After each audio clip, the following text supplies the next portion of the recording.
तो जो सीओ अनुज चौधरी जी ने बोला है उसका मैं पूर्ण रूप से समर्थन करता हूं। चलो ऐसा करें मिलजुल के बांट लें खुशियां, इधर जुम्मा की नमाज अदा करेंगे हम, उधर होली मनाना तुम। अभी तक तो हमें पढ़ाते लिखाते नहीं थे कि अगर पढ़ा लिखा दिया जाएगा मुसलमानों को तो ये पत्थरबाजी कौन करेगा, ठड़कबाजी कौन करेगा। जरूरी थोड़ी है कि आप मस्जिद में जाएंगे तभी आपकी नमाज अदा होगी। हम अपने घर में भी पढ़ सकते हैं। कितना लेकर आए हो, कितना दिया है बीजेपी वालों ने? देखिए बीजेपी ने। नमस्कार और स्वागत है आप सभी का। दोस्तों मैं ध्रुव और आप देखना शुरू कर चुके हैं डेली न्यूज़ इंडिया। इस समय देश में होली का त्यौहार मनाया जा रहा है, साथ साथ में रमज़ान का पावन महीना भी चल रहा है, पाक महीना भी चल रहा है। और जिस दिन होली है उसी दिन नमाज भी पढ़ा जाना है, क्योंकि शुक्रवार है, जुमे की नमाज होती है। अब इसी चीज़ को लेकर पूरे देश में जो है हिंदू मुसलमान करने की राजनीति भी की जा रही है, एक दूसरे पर आरोप और प्रत्यारोप भी लगाए जा रहे हैं। खास करके चर्चा का विषय बना हुआ है उत्तर प्रदेश, क्योंकि उत्तर प्रदेश के कई मंत्रियों के भी बयान आए। किसी ने कहा कि तिरपाल ओढ़ के चले जाइए, होली के दिन नमाज पढ़ना है, तो किसी ने कहा कि अलग जो है इनके लिए हॉस्पिटल बनवा दिया जाए। संभल के सीओ जो है अनुज चौधरी जी कहते हैं कि भाई होली का त्यौहार है, नमाज जो है 2 घंटे बाद पढ़ लीजिएगा या 2 बजे के बाद पढ़ लीजिएगा। इन्हीं सब चीज़ों पर खूब ज़बरदस्त राजनीति हो रहा है। सत्ता पक्ष और विपक्ष जो है अपने अपने विचारों को लेकर लोगों के बीच में जा रहे हैं। हमारे साथ हैं सादाब भाई साहब, इनसे हम इनका विचार जानना चाहेंगे कि आखिर इनका क्या मानना है, क्या मानते हैं इस तरीके का जो माहौल है इस समय देश में। देखिए सबसे पहले डेली न्यूज़ इंडिया के दर्शकों को यूपी के सादाब का नमस्कार, आदाब, सत श्री अकाल एंड अस्सलाम वालेकुम। जैसा कि आपने बात किया कि होली का पावन पर्व आ रहा है और रमजानुल पाक का मुबारक महीना भी चल रहा है, तो जो सीओ अनुज चौधरी जी ने बोला है उसका मैं पूर्ण रूप से समर्थन करता हूं। क्योंकि देखिए आपसी प्रेम सद्भाव भाईचारा बना रहे, कोई किसी भी प्रकार की आपत्तिजनक ठेस ना पहुंचे, इस वजह से उन्होंने जो बयान दिया है वो बिल्कुल सही दिया है कि जुमे की नमाज साल में 52 बार आता है और होली 1 बार आता है। तो हिंदू भाइयों को ठेस ना पहुँचे, अगर हमारा भी कोई फेस्टिवल रहेगा तो हम उसको अपने अच्छे तरीके से मनाएंगे। और जैसा कि बात किया कि आप देख लीजिए कि उत्तर प्रदेश में अगर कोई भी क्राइम होता है तो उसमें माननीय योगी आदित्यनाथ जी खुद मॉनिटरिंग करते हैं। उन्होंने भी समर्थन किया सीओ अनुज चौधरी का। ये जो विपक्षी पार्टियां हैं ये केवल हिंदू मुस्लिम को लड़ाने का काम करती हैं, उनका तो अब दाल ही नहीं गल रहा है। हिंदू मुस्लिम को लड़ाने वाली अब आप कह रहे हो दाल नहीं गल रहा है। अरे आपके मतलब मुसलमानों के अगर पक्ष में बात करते हैं तो उनका दाल नहीं गल रहा है। देखिए पत्रकार महोदय, मैं आपको बता देना चाहता हूँ कि जो विपक्षी पार्टियां हैं ना, वो इस बार किसी भी पार्टी राजनीतिक दल हो, हिंदू मुस्लिम को लड़ाने वाले अब सफल नहीं हो रहे हैं। क्योंकि जो उत्तर प्रदेश का इकोसिस्टम है, जीरो टॉलरेंस नीति पे काम हो रहा है, इस वजह से डर की वजह से वो लोग ऐसा काम नहीं कर पा रहे हैं। और पत्रकार महोदय, मैं आपके चैनल पे एक बात बोलूंगा, इसको शॉर्ट्स में आप जरूर डालना। गले तुमको लगाएं हम, गले हमको लगाना तुम। गले तुमको लगाएं हम, गले हमको लगाना तुम। जरा सा मुस्कुराएं हम, जरा सा मुस्कुराना तुम। चलो ऐसा करें मिलजुल के बांट लें खुशियाँ, इधर जुम्मा की नमाज अदा करेंगे हम, उधर होली मनाना तुम।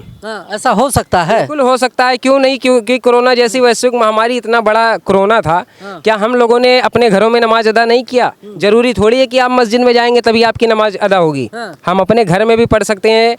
आपसी प्रेम सद्भाव भाईचारा बना रहे। एक मिनट सुनिए सादाब जी, कहाँ के रहने वाले हैं आप? मैं तो उत्तर प्रदेश के गोंडा जनपद से हूँ, बट प्रॉपर दिल्ली में ही रहता हूँ। अच्छा, दबाव तो नहीं है, डर तो नहीं है योगी जी का? किस बात का पत्रकार है तो अरे जो मौलवी हैं आपके, जो है अगुवाई करते हैं जो धर्म को लेकर, वो मानने को तैयार नहीं है, और आप इतनी जो है इस तरीके से बात। देखिए पत्रकार महोदय, जो पढ़े लिखे शिक्षित युवा मुसलमान है, मौलवी है, मौलाना है, उन्होंने समर्थन दिया है कि मैं अपना नमाज 2 बजे के बाद भी अदा कर सकता हूँ। टाइमिंग को बढ़ा दिया गया है, बट आप बोल रहे हैं कि वो लोग समर्थन ही नहीं कर रहे हैं। आप सोशल मीडिया प्लेटफॉर्म है, इसमें तो तुरंत न्यूज़ अपडेट हो जाती है, बट आप देखो ना कि बड़े बड़े जो मौलवी मौलाना है उन्होंने खुद बोला है कि जुमे की नमाज को स्थगित करके 2 बजे हम करेंगे। और 2 बजे से पहले तो पूरे देश में होली ही खत्म हो जाती है। आप होली खेलेंगे, कितना देर खेलेंगे? शाम तक खेलेंगे। पत्रकार महोदय, कुछ तो गड़बड़ है। आप सरकार की भाषा बोल रहे हैं, बीजेपी की भाषा बोल रहे हैं। देखिए बीजेपी के, मेरा अब क्या बताऊं, पहले जुमा, एक मिनट ये बताइए, पहले जो है जुमे के दिन होली नहीं होती थी?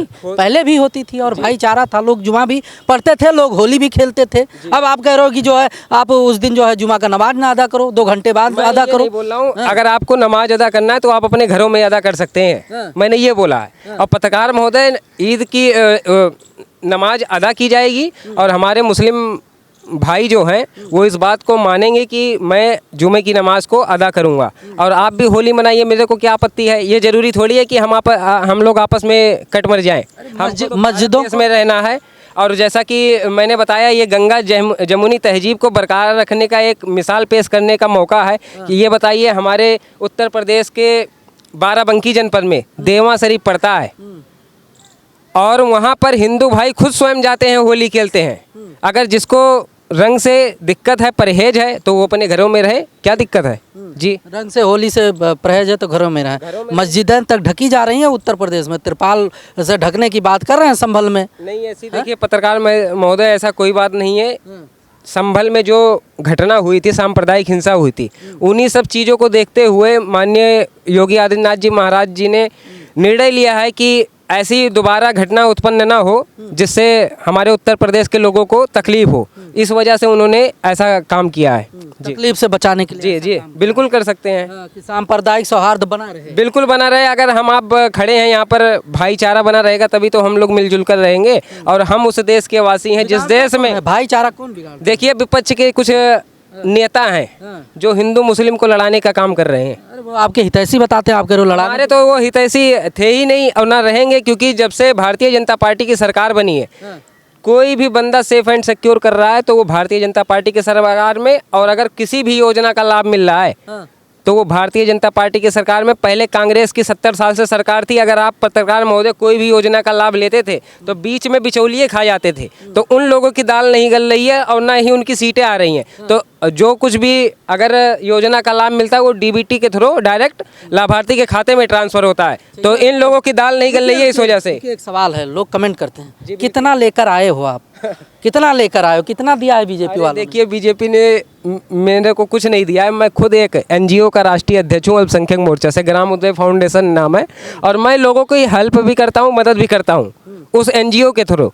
तो मेरे को पैसे की तो ज़रूरत है ही नहीं, मैं पैसा रख के क्या करूँगा जी। चुनाव के लाभ, योजनाओं को लाभ जो हमारे लाभार्थी हैं उन सबको दिलाने का काम करता हूँ, चाहे वो गरीब महिला हो, हर तबके के, हिंदू हो, मुस्लिम हो, सिख हो, ईसाई हो, सबको उस योजना का लाभ दिलाने के लिए मैं निकल पड़ा हूँ। और इसे बीजेपी से चिढ़ते हैं सब मुस्लिम भाई, कहते हैं कि मुस्लिमों को टारगेट करके राजनीति बीजेपी कर रही है। आप तारीफ पे तारीफ करते जा रहे हो, कहीं ना कहीं कुछ तो गड़बड़ है। देखिए, कुछ गड़बड़ नहीं है। मैं आपको पत्रकार महोदय बता देना चाहता हूँ कि education is the most powerful weapon which can use to change this world. अगर आपके अंदर शिक्षा की क्रांति रहेगी, आप पढ़े लिखे युवा रहोगे, तो कभी भी अगर मेरे को कोई 100, 200, 500 रुपये देगा कि आप जाओ इसको पत्थर मार दो, इसको गोली मार दो, मैं मारने जाऊँगा? कभी नहीं जाऊंगा, क्योंकि मैं पढ़ा लिखा शिक्षित युवा हूं। और मैं आपके चैनल के माध्यम से बता देना चाहता हूं कि आधी लिखूंगा, हर एक बात लिख दूंगा। आधी लिखूंगा, हर एक बात लिख दूंगा। तुम पीठ पीछे मेरी बुराइयां मत करना, वरना अगर उठा ली कलम तो इन विपक्षियों की औकात लिख दूंगा।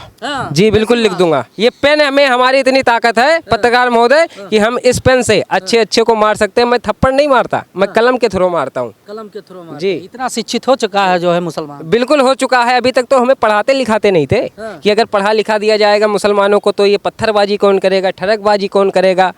तो इन लोगों को जवाब देना चाहता हूँ कि जब से मैं शिक्षित हुआ, पढ़ लिख के आगे आया, तो अभी इन्हीं लोगों को खराब लग रहा है।